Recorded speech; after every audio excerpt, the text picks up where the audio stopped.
Здрав начин на живот, лекување од одредени заболувања и превенција во емисијата Здравје на Радио Слободна Македонија. Во понеделник и петок. Вклучете се на 3131 332 или поставете прашање на мејл адресата zdravje@rsma.mk. Не пропуштајте. Контактна емисија Здравје на Радио Слободна Македонија. Добро утро, почитувани слушатели. Јас сум Александар Динев, а вие слушате емисијата Здравје на Радио Слободна Македонија. И овој понеделник во Здравје со мене во студиото е мојот колега доктор Александар Митов, магистар по здравствена екологија и влијание на животната средина врз здравјето. Доктор Митов, добро утро и ви благодарам што и овој понеделник сте дел од Здравје. Добро утро, ви благодарам за поканата. Денеска ќе анализираме, односно ќе обработуваме една доста интересна тема во пресред на предстојните велигденски постови, да им олеснеме малку на нашите слушатели каква храна да јадат, поконкретно колку е здраво да јадат овошје и зеленчук, а со тоа и оние верници кои сакаат да ги испочитуваат големите велигденски постови. И Светската здравствена организација и многу национални институции во светот даваат дневни препораки за внес на овошје и зеленчук. Токму овошјето и зеленчукот колку количина треба да се консумира секој ден и што значи тоа за здравјето ќе биде тема во денешното издание на Здравје. Еве за почеток да тргнеме од најрелевантниот фактор кој ги дава препораките за здравство и за здравје, Светската здравствена организација. Кој е незиниот став, што препорачува СЗО, колку дневно да се консумира овошје и зеленчук? Светската здравствена организација има многу литература на оваа тема и многу бројни препораки, анализи, извештаи и нивната препорака најсимплифицирано, најпоедноставено гласи 5 на ден. Нели тоа е тој слоган. Таа значи едноставна реченица, тоа значи 5 парчиња или 5 порции од овошје и зеленчук на ден. Да ја кажеме накратко еволуцијата на таа кампања која што стартуваше како 3 на ден, значи 3 парчиња овошје или зеленчук на ден, потоа сега во моментот е 5 на ден, меѓутоа треба да се знае дека 25 години е стара оваа препорака, односно долго време не е променета. Што се однесува до Светската здравствена организација? Значи можно е да бидеш за неколку години 6 на ден. Пак некои влади, некои веќе подоцна и ќе спомнеме, некои национални институции сега се стасани до 9 на ден, а Франција води со тоа што препорачува 10 на ден, значи 10 парчиња овошје или зеленчук на ден. Сега за да го прикажеме тоа од попрактичен аспект, 400 грама овошје и зеленчук дневна препорака. Значи ако сега земеме да ја преведеме препораката на Светската здравствена организација, сега ги оставаме овие другите кои што се многу да речеме построги на еден начин. Светската здравствена организација препорачува 400 грама овошје и зеленчук на ден или 5 порции од по 80 грама. Тоа се однесува за возрастните. За децата важи истото правило со тоа што под порција се подразбира како мерка, како начин на мерење што е порција, е според големината на дланката на детето. Значи колку му е голема дланката на детето, толку изнесува една порција за него. Така мислиме на овошјето или на зеленчукот, на парчето овошје или зеленчук. Но ако треба да го сумираме, тоа се 400 грама за возрастните. Да се јаде овошјето и зеленчукот во свежа форма исклучиво 400 грама или? Не. Значи тоа е прашањето кое што дава ширина. Но во добар правец го поставувате ова прашање бидејќи веднаш е дилема дали треба да се консумира живо, необработено или обработено. Не прави разлика, важно е да бидат консумирани тие 400 грама дневно. Се разбира, постојат одредени видови на овошје и зеленчук кои што е подобро да се консумираат свежи, бидејќи самата енергетска и нутритивна вредност така се запазува, но од друга страна постојат и одредени зеленчуци кои што треба барем малку термички да се обработат со цел да станат повеќе достапни во нашиот организам. Еден таков пример да речеме е морковот. Кога со многу мала термичка обработка, со многу кратко варење, многу подостапен станува витаминот А, кој што е во него, и сите останати фитохемикалии кои што се корисни за здравјето. Сега тука е важно и да се каже, не е само 5 на ден, не треба да бидат на пример 5 парчиња морков. Значи 5 морковчиња нема да се бројат така, да. Разновидноста е многу битна. Ете така, да го спомнеме и тој моментот на разновидност. Зошто? Заради тоа што различните овошја и различните зеленчуци содржат различни витамини, различни минерали и се разбира кога се комбинираат, тогаш на нашето тело му стануваат достапни сите тие различни видови кои што му требаат. И од тој аспект, еве како што го почнавте прашањето, нели, и Светската здравствена организација, но и националните институции, Франција води, барајки 10 на ден, препорачувајќи на нивното население 10 на ден. Меѓутоа, Германија, Холандија, Велика Британија препорачуваат 5 на ден, Канада и Јапонија 7, но знаете што е интересно, јас би го заприметил тоа. Што е кај нас? Каква е кај нас ситуацијата? Ние се уште се држиме на тој став на Светската здравствена организација, или се уште нема стратегија? Ние како земја се држиме до ставот на Светската здравствена организација. Меѓутоа, и во тој дел би сакал токму да искоментирам. Знаете, станува интересно како тоа што треба да ни биде нормална храна, одеднаш се наоѓаме во ситуација да го препорачуваме преку бројки. Треба да се запрашаме зошто сме дошле во таква состојба да се храниме на начин кој што не е природен. Според бројки. Да, па сега како ние на диета. Разбирате, сега се тераме самите себе назад, тоа што треба да го јадеме и онака секојдневно и да ни биде основата на нашата исхрана. Сега се тераме самите себе да го враќаме назад преку бројки, односно 3 на ден, 5 на ден, 7, 9. Многу интересен момент е, например, како го сваќаме ручекот. Нели, еве да речеме салатата ја сваќаме како додаток или како увертира, како вовет кон ручекот. Но ајде да си ја создадеме таа представа дека големата чинија салата всушност е главното јадење. А останатите се додатоците. Што и да се. Значи, и со самото размислување и перцепирање на работите, така е. Значи да не се оптеретуваме сега со бројката ај сега 3, па 5, па 7 да јадам, па да се оптеретува човек така, туку напротив, тоа е природната храна. Тоа е тоа што човек треба да го јаде. И треба да се труди така, бидејќи се, како што рековте во нашата глава, да се убедиме дека еве салатата е главното јадење, останатото се додатоци.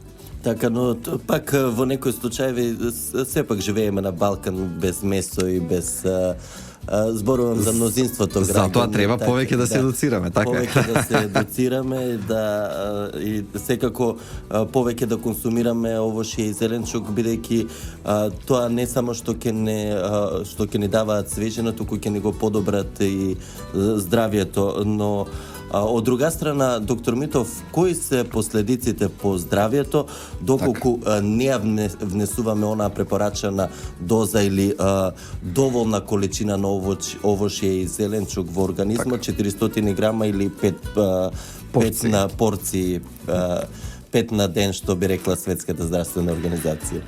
Важен момент е дека недостатоците од овошје и зеленчук предизвикуваат сериозни проблеми по здравјето. И тоа треба да ни биде јасно. Значи дека не можеме да го замениме со нешто друго, со што и да е. Дека овошјето и зеленчукот мора секојдневно да бидат присутни во нашата исхрана, или здравјето почнува да страда. Сега да почнеме на тој диапазон од последици од недоволен внес на овошје и зеленчук, од наједноставните. Кои органи страдаат, така? Цело тело. Значи, прво и основно може да дојде до така наречени дефициенции, медицински кажано, или недостатоци. Недостатоци на овошје, недостатоци на минерали и на витамини. И тоа е првиот начин на кој што нашето тело почнува да страда. И тоа може човек и да не го примети веднаш, да речеме, во клиничка форма, да биде веднаш да легне болен. Меѓутоа, да почне да чувствува дека има помалку енергија. Тоа може да значи малаксеност, тоа може да значи дека комплексот витамините Б дека не ги прима доволно. Потоа може да примети крварење на непцата повеќе, или кога ја повредува кожата дека не заздравува добро. Тоа е витаминот С, може да не достига. Може да примети губење на јаснотијата во видот. Тоа може да значи пад на количествата на витамин А. потоа за витаминот Д има уште поголеми последици. Така да почетокот на проблемите во телото се тие недостатоци. Сега следниот проблем, да речеме ако така ги градираме, се така наречените дигестивни проблеми. Бидејќи кога се внесува доволно овошје и зеленчук на дневна основа, тогаш дигестивниот систем, значи системот за варење на храната, работи добро, работи така како што треба.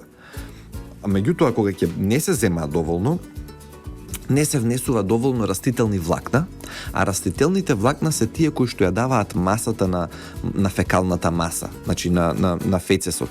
Така да, главниот дел е всушност се тие влакна кои што ги има внатре и кои што придонесуваат нашите црева да бидат здрави.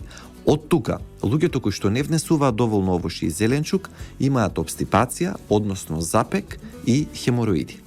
Доктор Митов, има уште. Да, има уште. Тука ќе направиме кратка пауза, потоа ќе ги слушнеме сите други последици доколку не внесуваме доволно овошје и зеленчук дневно во нашиот организам. Одиме со реклама и ќе се вратиме со нови информации, подкрепени со докази секако. Здрав начин на живот, лекување од одредени заболувања и превенција во емисијата Здравје на Радио Слободна Македонија. Во понеделник и петок вклучете се на 3131 332 или поставете прашање на мејл адресата zdravje@rsma.mk. Не пропуштајте контактна емисија Здравје на Радио Слободна Македонија. Почитувани слушатели, јас сум Александар Динев, а со мене во студиото е доктор Александар Митов, магистар по здравствена екологија и влијание на животната средина врз здравието. Со доктор Митов секој понеделник зборуваме за здравата храна и здравиот начин на живот, а овој понеделник конкретна тема е препорачани дневни количини на овошје и зеленчук. Во првиот дел од емисијата, доктор Митов, слушнавме дека дневно Светската здравствена организација, најрелевантниот фактор за здравство и здравје во светот, препорачува дневна доза 400 грама внес на овошје и зеленчук во организмот, односно 5 порции овошје или зеленчук. Пред да ги пуштиме рекламите, ги слушнавме дел од последиците доколку не се внесува доволно овошје и зеленчук во организмот. Може ли накратко само да се подсетиме на дел од последиците и што уште може да ни се случи на телото, односно кои заболувања може да бидат предизвикани доколку не внесуваме овошје и зеленчук? Ги спомнавме недостатоците на витамини и на минерали, така наречените дефициенции медицински, тоа е првата група на проблеми кои што потекнуваат од недоволно внес на овошје и на зеленчук. Втората група се дигестивните проблеми, односно пред се запек и хемороиди. Така. И сега одиме на третата група, тоа е зголемување на ризиците за одредени болести. Зошто? Заради тоа што кога внесуваме овошје и зеленчук, во нашето тело внесуваме, рековме, растителни влакна. Еден дел од нив се нерастворливи, втор дел се растворливи. Тие растворливите, кога ќе бидат внесени во нашето тело, не дозволуваат толку брзо да се абсорбира шеќерот и холестеролот. Од тука на долг рок гледано, внесувањето на овошје и зеленчук редовно, секојдневно, има позитивен ефект по однос на ненастанување на диабет или изголемување на холестерол. И обратниот ефект се разбира, доколку сакаме да го намалиме холестеролот, тогаш внесувањето на вакви растворливи и нерастворливи растителни влакна, кои што покрај овошјето и зеленчукот многу ги има и во интегралниот леб, односно во лебот од целосно зрно, сето тоа придонесува до намалување на ризикот од покачен холестерол и ја подобрува состојбата. Четвртата група на болести која што може да се случи како недостаток на внес на овошје и на зеленчук се кардиоваскуларните болести. Имено општо знаеме дека нашата храна е преоптеретена, обработената храна е преоптеретена со натриум, што би рекло со сол, а има многу малку калиум. Обратно е токму кај овошјето и кај зеленчукот, односно редовниот внес на овошје и на зеленчук доведува до помалку внес на натриум, повеќе внес на калиум, а тоа го намалува високиот крвен притисок. Така да еве го вториот битен момент, втората група каде е Секако поволно. високиот крвен притисок е причина број 1 за кардиоваскуларни. Да, и тој така наречен тивокубиец, Така, нели сме така зборувале сме, да. на посебна тема за тоа. И следна голема група, правени се и пресметки дека и малигните заболувања може да биде намален ризикот значително доколку се внесува секојдневно овошје и зеленчук. За последно би го издвоил и контролата на тежината, како е исто така важно, односно редовното внесување на овошје и на зеленчук влијае позитивно по однос на одржување на нормална телесна тежина. Тоа се сите кои што ги спомнав потенцијалните проблеми кои што може да се случат доколку не внесуваме доволно овошје и зеленчук. И видете, ако ги гледате вие причините на Светската здравствена организација од смртност на светско ниво, во првите 10 тие ги рангираат недостаток на внес на овошје и на зеленчук. Во првите 10 причини за смртност. Така, навистина значаен проблем на кој треба да се обрне доволно внимание. Дури и пресметувано е, например, сега не знам кај нас дали се правени докрај такви анализи, меѓутоа еве во Соединетите американски држави кај што најчесто се прават вакви статистички и епидемиолошки анализи, најдено е дека дури 70% од населението не внесува доволно овошје и зеленчук на дневна основа. Споменавте дека за неколку години СЗО ќе препорача дури 9 порции, односно 900 грама би Да. било тоа. Но тоа изгледа малку на прв момент недостижно, меѓутоа рековте дека не е само во свежа форма, туку може да се внесува и обработено, но што е со џусевите? Цедени џусеви ја заменуваат ли таа дневно потребна количина на овошје и зеленчук? Со џусевите мораме да бидеме внимателни, бидејќи сум кажал и порано и ќе кажам пак, тоа е мој став, но и став на многу научници од оваа област, дека овошјето треба да се јаде, не треба да се пие. Има неколку причини зошто е тоа, сосема накратко да објасниме. Прво, кога ќе се внесе овошје кое што е претходно исцедено, односно сомелено, тогаш најголем дел од растителните влакна се уништени. Така. А ние зборувавме пред малку колку се важни растителните влакна. Тоа е прв момент. Втор момент е бидејќи толку многу е раздробено овошјето преку направено во џус, доаѓа веднаш штом го консумираме, доаѓа до брзо покачување на шеќерот во крвта, бидејќи како такво брзо се апсорбира. Шеќерот брзо се апсорбира. Тоа е проблем. Бидејќи нашиот организам тој скок на шеќерот го доживува како еден атак, како напад и шок и веднаш реагира со големи дози на инсулин. Така да тоа е втор начин како си правиме проблем со консумација на џусеви. И третиот проблем е бидејќи е многу лесно да се пие, отколку да се сожвака, можеме да се заборавиме, односно да внесеме многу повеќе калории отколку нормално што треба. Да се тешиме дека ова е здраво, нема проблем, ова може да се консумира, ова е природно, па така да испиеме многу повеќе отколку што треба и во смисол да го зголемиме тој енергетски внес во нашето тело.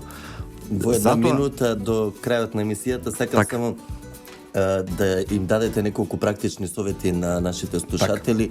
9 порции навистина многу се изгледа, меѓутоа како да си го олеснат внесот на овошјето и зеленчукот, накратко за крај. Секој најдобро си го познава својот карактер и треба да делува така, треба да направи свесен напор, свесна стратегија во однос на тоа како да се зголеми внесот на овошје и зеленчук. Пример, кај одредени луѓе функционира тоа дека треба да се стават на маса, дали во кујна, некои луѓе во кујна, некои луѓе на работната маса, на бирото, на работа. Да си донесат со себе од сабајле 3, 4, 5 парчиња овошје, да ги стават на маса и штом ги гледаат, веројатноста дека ќе ги консумираат така е многу поголема. Така да тоа е еден начин. Друг начин е на исхраната која што веќе вообичаено ја имаат во оброците да додаваат овошје и зеленчук. Што вообичаено не би го направиле. Дали е во доручекот, дали е во ручекот, дали во вечерата, едноставно да додаваат малку повеќе овошје и зеленчук. Така да има многу едноставни стратегии за зголемување на внесот. Се надеваме дека нашите слушатели ќе послушаат барем дел од овие за нивно совети здравје. За нивно здравје. Секако ова е доста интересна актуелна тема во пресред на пролетта и летото. ќе се навратиме во некое издание на Здравје повторно на Овошието и Зеленчукот. Ви благодарам за гостувањето и за споделените информации со слушателите на Здравје. Ви благодарам вам. Почитувани, тука и крајот на денешното издание на емисијата Здравје во продукција на Трговско радиодифузно друштво Радио Слободна Македонија. Уредник и водител на емисијата Александар Динев. Техничка реализација Никола Давчев. Денеска сме понеделник, 14 март 2016 година. Ви благодарам за вниманието со кое не следевте. Ви закажувам повторна средба со Здравје во петок во 9 часот и 5 минути. Од мене до слушање и пријатен понеделнички ден. Здрав начин на живот, лекување од одредени заболувања и превенција во емисијата Здравје на Радио Слободна Македонија. Во понеделник и петок. Вклучете се на 3131 332 или поставете прашање на мејл адресата zdravje@rsma.mk. Не пропуштајте контактна емисија Здравје на Радио Слободна Македонија.